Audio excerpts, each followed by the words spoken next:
Okay, you're This live, conference will now be recorded. and you're live on YouTube. Have a good meeting. All right. All right, welcome to the April 26th Lincoln County Planning Commission meeting. This time would Josh call the roll?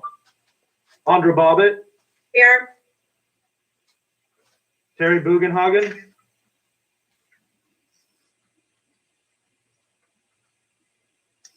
Marcia Stratton, Judy Pelletier, Here. Phil Spolnick, Here. Dick Cutler, Here. Garlic Kier, Here. Here. and Misty Lambrick. Here. Thank you. Thank you, Josh. Just a reminder to everyone, if there's a lot of background noise, why don't you mute yourselves? But if it's quiet, there's no need to do that. I heard a little bit of feedback is all. Okay, tonight, do we have any other business before the matter at hand? Commissioner Ano? No, but as you know, we're about to have several meetings on the goal exceptions, and I just thought we'd take a moment first to encourage all of you, because that is an issue, that's been in the news a lot, that a lot of people know about. So that this is one time we really want you to be careful with ex parte communications, because it's going to be in the news and it's very newsworthy. So this, unlike what we're doing tonight, you're very likely to have people sort of ask you about this once it really starts getting out there in the news that these meetings are happening. So, right, Jerry, that's just one thing we want to encourage you, thinking advance up front. Yeah, I agree with you completely. So, as Ano said, we're going to have number of applications that may be held as one hearing, but a number of applications relating to Go 18, all in the Glen Eden Beach area. And so that's enough. We don't want to talk about it at all tonight, and we don't want you to get any information on it. We want to avoid the ex parte contacts, just as Ano said. Okay. Which will also help make it a short meeting. If I, It will not be a short meeting. Well, let's see. Guarantee that. Let's see. Right. No predictions before. All right. Okay. So tonight we're going to be hearing case file 01 ZCPC 20. Do we have any input from the public? Jerry, I'm looking at my script from before. I was trying to remember what. Thank you for asking the question. The record that we had before will become the record as well. It's part of the record for this hearing. And just for the record, if there's some confusion to people who might be watching, this is a second hearing on the case file 01 ZCPC 20, and the purpose is to correct a procedural error. And just to be frank, what happened was there was just a mistake, and it was a correctable. But we didn't get the PAPA notice to DLCD. Now that's been done. It was given on March 16th, so we meet the requirements. And so I am not aware. The last I inquired, there was no new submittals for this, and Josh is here, and he would be aware if anything came in recently. But what we had in the record before is in the record now. Thank you, Jerry. Meaning the previous correspondence is also being moved into this record as well. And yeah, let's make sure everybody understands, right? That the procedural error was committed by me. I forgot to give the PAPA notice, and you all got a little memo that explained that. We're supposed to, for some of these things, we're supposed to notify DLCD 35 days in advance. This way they can eyeball what we're, they provide oversight of us at the local level to make sure we're carrying out the land use program correctly. So I blew that notice, and that's why we're doing this again. And so, okay, that's the explanation. And thank you, Jerry, because people might be listening in. They're going like, what's this bit about hearing it twice and why? I know all of you know because you got a memo from me explaining why we had to do the do-over on this.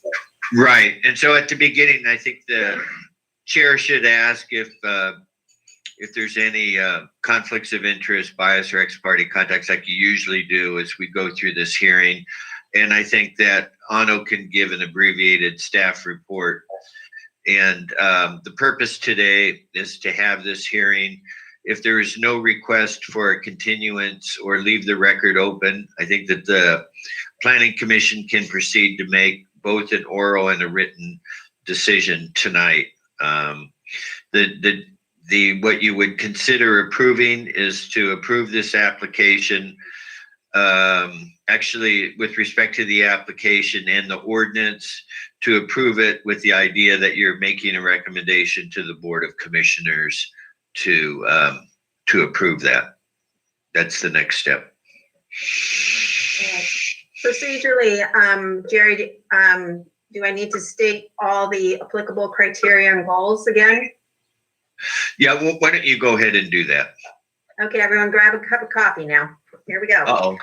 Here we go. Okay, so this case file 01ZCPC20, the applicant is requesting a comprehensive plan map amendment from agricultural land to forest land and a zone change from AC to TC.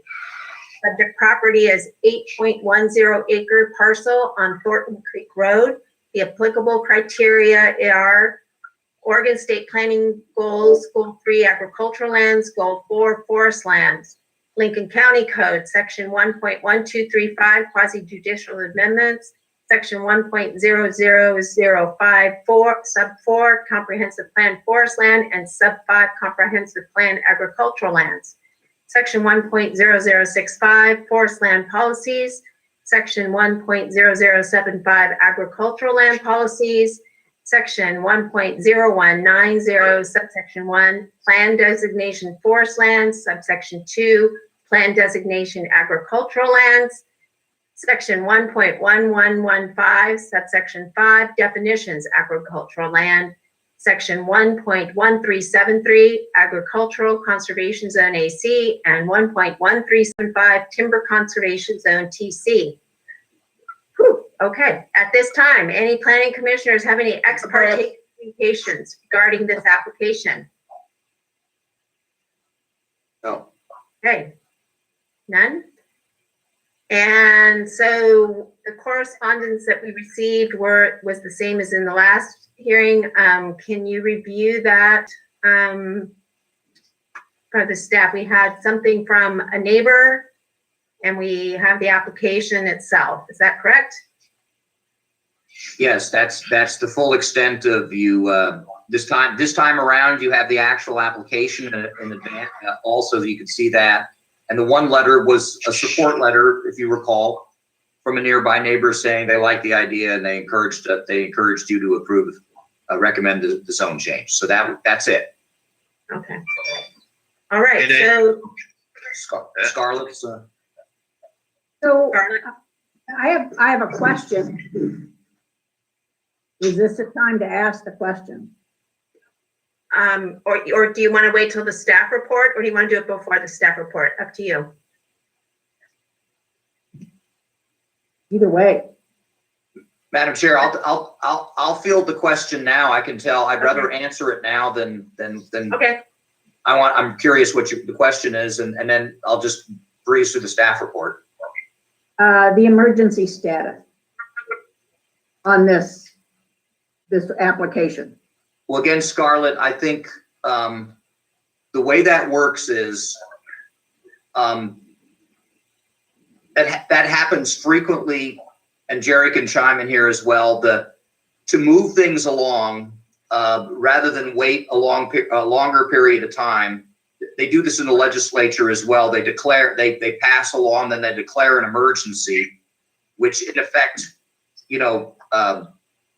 pushes forward the date of when it becomes effective. And so that was really the purpose of that, is to include that, because the applicants have, first of all, because we're so backed up with land use applications, they've been waiting a long time. And then I made the procedural error after we already heard this. And so we're frankly, what we're trying to do is move this along. And so if you Okay. act favorably on it tonight, then that's the whole purpose of that. So, yeah, this is Jerry, and let me explain. I think what you saw, Scarlett, was in the ordinance, it says something about it's adopted as an emergency. Is that what you were referring to? Yeah. And so here's the point.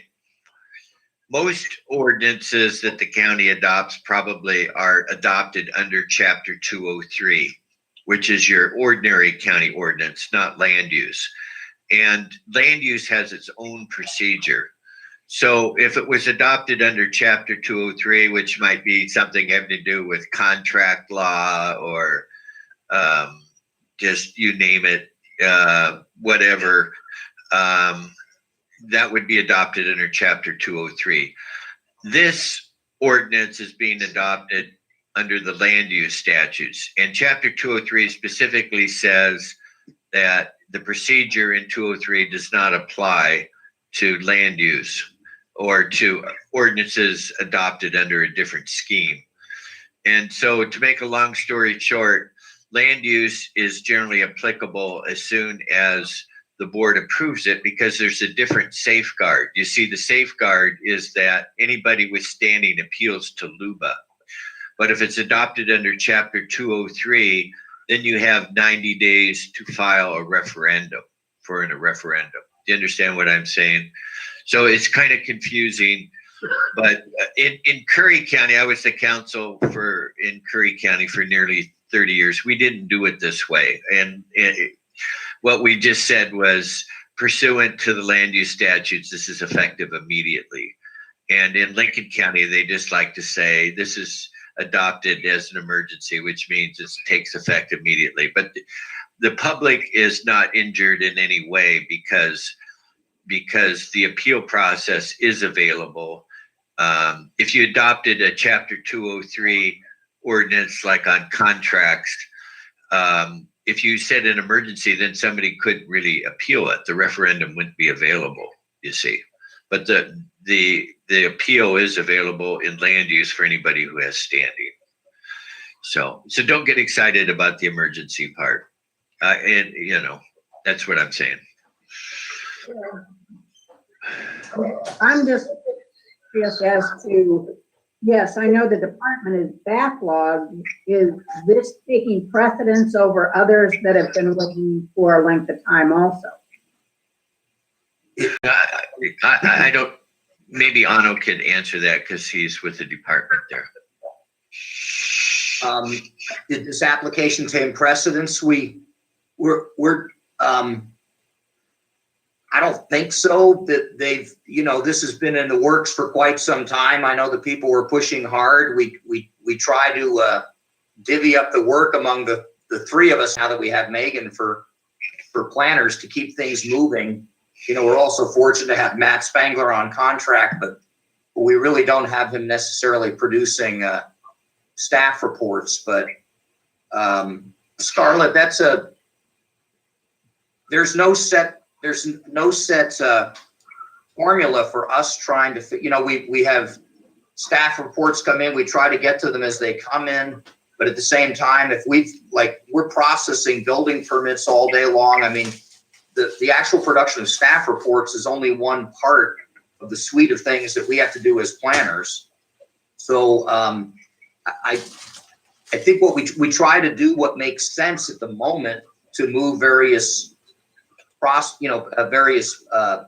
applications forward.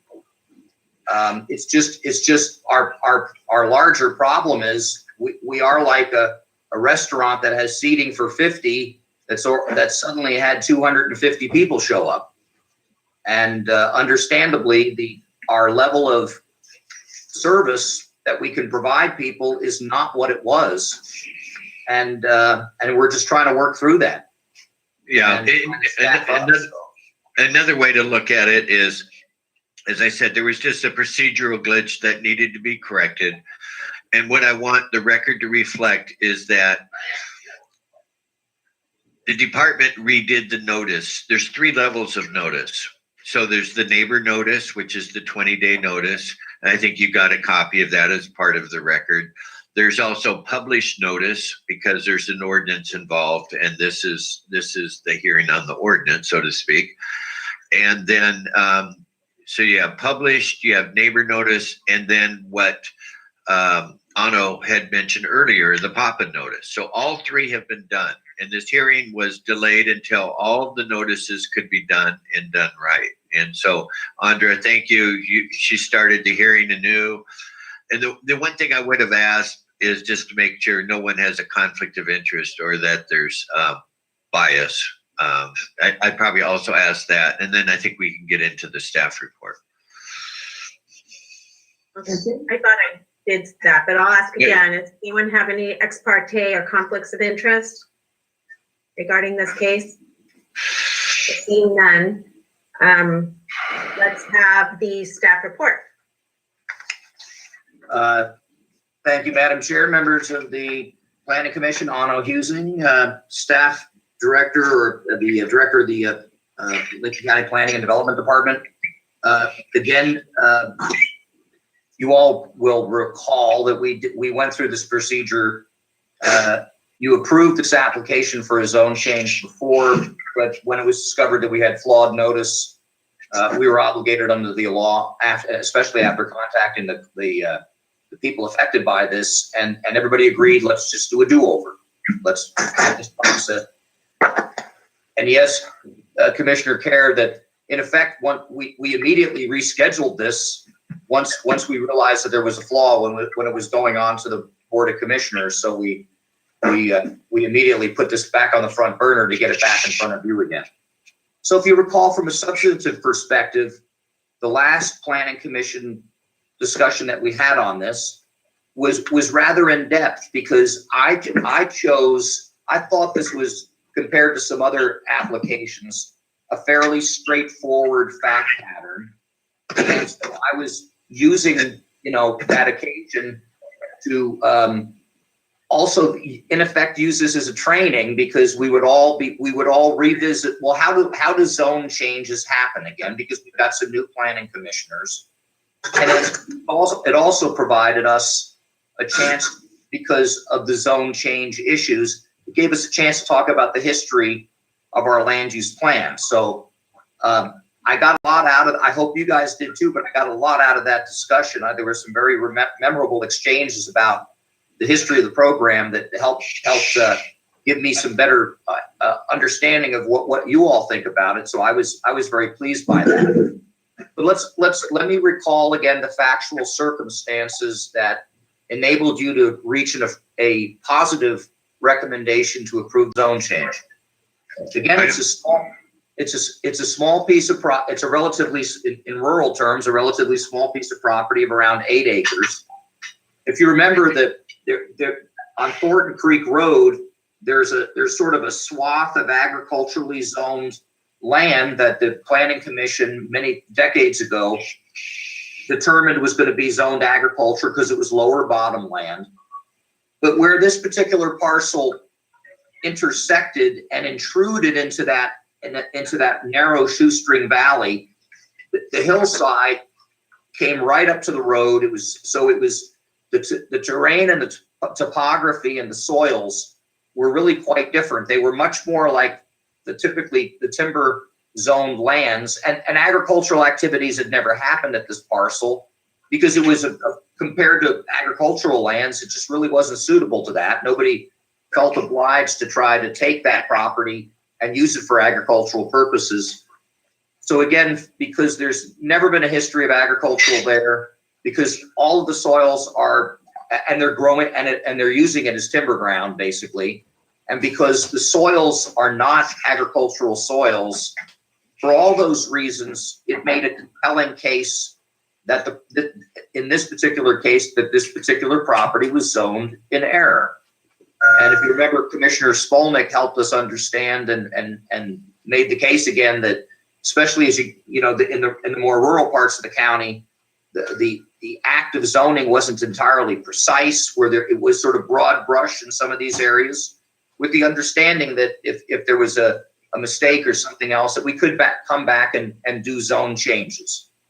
And so that was really the fact pattern that we placed before you the last time, and we're placing before you again, was that the applicants have submitted that under our, because remember what it takes, let's go very quickly again to the criteria on what it takes for a zone change.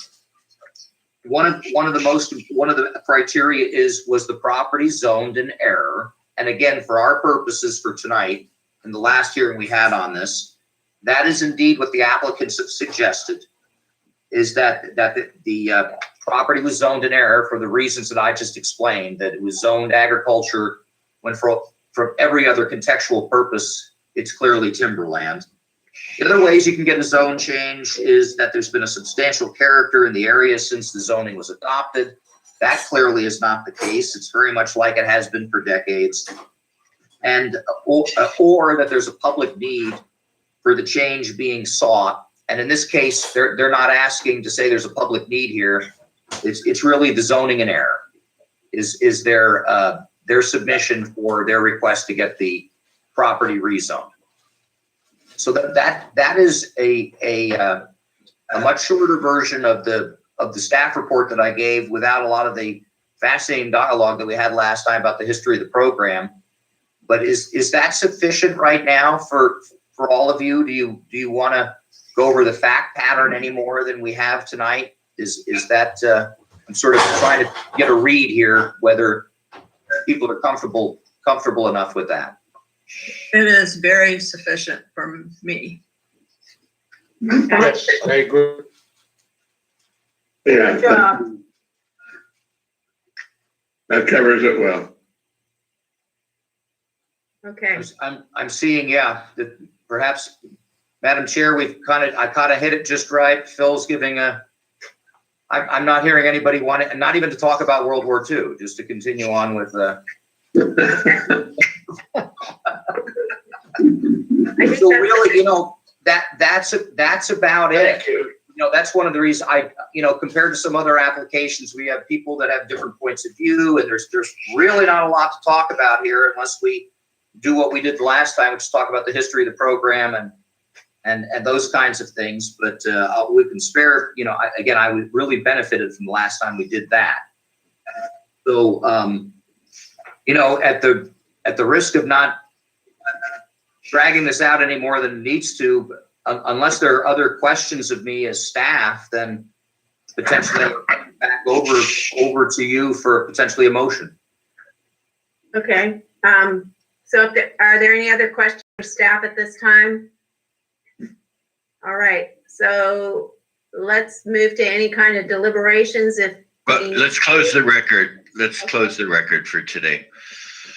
Well, the record's closed. There's no way anyone else can get into enter anything. Yeah, either take a motion or declare the record closed. That's fine, and then you can deliberate. Okay. Well, the record, I'm declaring the record is closed. Seeing how we can't get any other input at the moment. Anyhow, are there anyone with any thing they'd like to add or say about this, or would anyone entertain just going right into a motion? How's everyone feeling? I'll make a motion. Terry, I think, Double check. first on this one, and I think we gotta move ahead with the motion to approve. Okay, and just from council standpoint, let's do two motions tonight. The first one is to orally approve the application and the ordinance, and then separately you have a written document, and we'll take that up separately just because that's the ordinary protocol. And if anybody wanted to make a change to any of the written documents, that could be made, that could be recommended, and we could make that change. Are you talking about the what we were already given for the Yes, finding? Yeah, you've been given the findings and you've been Right. given the ordinance, and Okay. so that's what you need to approve. Okay, If so you're let's gonna go. approve. Okay, so let's go back. I think Terry, you were dealing with the first thing of approving this application and ordinance. Is that correct? That is correct, and I should probably add to it that we changed the zoning designation from AC to TC on this 8.1 acres of property as requested by the applicant, and seeing no opposition to it, I think the board ought to, or the commissioners ought to go ahead and just approve it. Okay. Go ahead. I would second that motion, it all makes sense. Okay, Rick. And I'm assuming Josh has gotten all this, so, okay, so we have a motion and a second. All those who, It's the comp plan and the zone change as well. right, In the ordinance. Okay.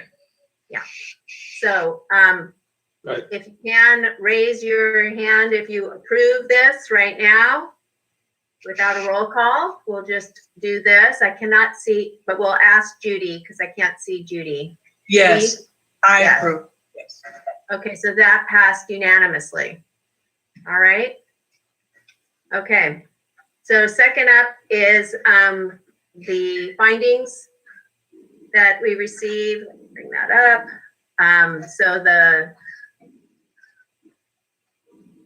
Is there any discussion Yeah, this is- about the findings? Anybody, or is there a motion It to is- approve the finding? I'll move that we approve the findings on case file 01, ZC PC 20. Okay, Judy? I'll second. Okay. So Terry on the second, okay. Right. Okay. Everyone in favor of the motion to approve the findings, raise your hands, wave. And Judy, how are you feeling? Yes, I'm waving. Yes, okay. Terrific. All right, You can just feel it. right. You got your hand tonight. Okay, so, Right. well, that was much quicker than the first time, so that will be a recommendation to the Board of Commissioners. Okay, at this time, are there any other planning commission concerns or any other cases? We have 2 dates going forward already. Are they both the same thing? And what are they again? They're definitely not the same thing, but they can be easily confused as being the same thing. What you'll hear on June 14th, that's the first hearing date for the goal exceptions. Remember, there are 3 applicants: Worldmark Resort, Sea Ridge, and then a third coalition of 4 property owners on the goal exceptions. But what happened very recently was that third group of that coalition, the 4 property owners, they thought it was a good idea to apply for a building permit for a seawall, irrespective of the fact that they were in the process of seeking the goal exception. And we have denied their application, and it's being appealed, the building permit for the seawall. And so those 4 property owners are now appealing our denial of their building permit to this body. And that date is the May hearing? May 24th. Josh, I 24th, think it's yeah, 24th. Yeah. okay. So you'll be Okay. getting quite a bit of material, a lot coming your way on Is that both gonna of those be- matters. Will that be electronically, or are you gonna actually mail out packets this time? I think we're going to be trying to get some packets out, but we're also, I think in this day and age too, we want to have electronic packets, but and in fact, maybe because some of the stuff is really voluminous, if people don't want paper packets, then please let us know. We can go strictly electronic. And Jerry, right, we're still in our COVID procedures, so we're still using this format. That is correct. There's still an emergency declaration locally and at the state level. And so that triggers House Bill 4212, meaning this is the way that you should be doing it to avoid extra exposure to people at this time. Okay.